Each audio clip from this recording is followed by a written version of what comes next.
It's a very weird Mayan calendar thing, represents 360-day calendar, and there's all these different symbols like rectangles, dots, and spaces, which represent 5, 1, and 0, and it's all in the book.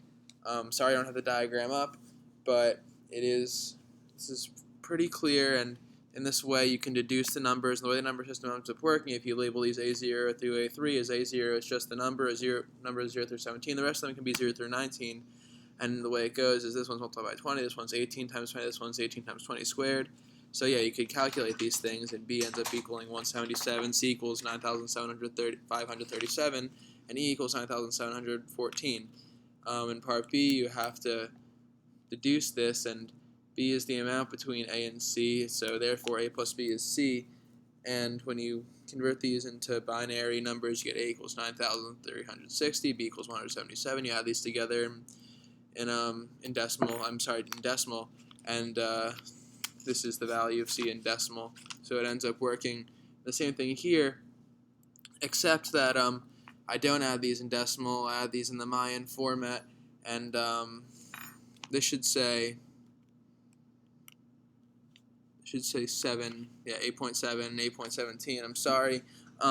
So when you add these together, because you just have these two digits here, you can just add them to these two digits, but what happens is because this is maxed out at 17 already, you take just that 14 and you put it in there, then you add that extra factor of 1 into this one, and you get, instead of 16, you get 17, so here, nonetheless, E equals 1, 6, 17, 14, and that's, you simply add them in the Mayan way. For part C, you have to, it's simple to see that F is equal to 1, 7, 8, 11 plus 7, 8, which are diagonal from each other. So if you'd allow me to define some of these squares, even though the chart isn't up here, let us call G the number between E and F, and let us call H the number under G and J the number under F. Then you see that this diagonal relationship holds back for a couple squares, and you get E plus H equals G, and G plus J equals F, and F nonetheless equals 1, 7, 15, 19.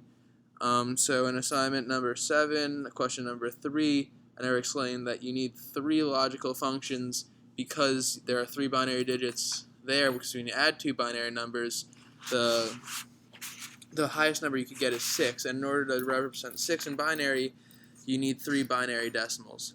3 binary digits. So that is why it's 3. In assignment 9, number 6, I just added onto this because I didn't originally complete this. This 3-input NAND gate, which ends up being the single output that you need, and here you can see this is the NOT section, and there's the schematic for that, which is the only part I was missing. In assignment number 14, question number 2, I had a math error on my second attempt, and that was just that this should be ZL squared actually. I forgot the 50 squared, and I said ZL was radical 50, but I did it properly this time. But if someone managed to forget that squared, ZL is 50 ohms. For assignment 15, question number 1, on the low-pass filter, I made a similar math mistake where I forgot to take the square root, and I said that originally it was about 150 ohms, but when you take the square root, you find out that we're working with a resistor value of 385 ohms for the low-pass filter. Assignment number 20, question number 1, there's a silly mistake here. An ammeter is resistanceless, and in order to find the total current in the circuit, you're going to need to put that in series with the circuit, so the ammeter needs to be in series. The voltmeter, we're trying to find the voltage over the diode, so in order to do that, just the diode, we want to put the voltmeter in parallel with the diode, and I provided my answers to these two. Here, I was kind of thinking about the voltage across the diode when I shouldn't have, because it was unrelated to this question, and because of Ohm's law, we get a direct relationship. The current through the resistor is proportional to the voltage across it. It starts from 0. It's not this. And thank you. That's it.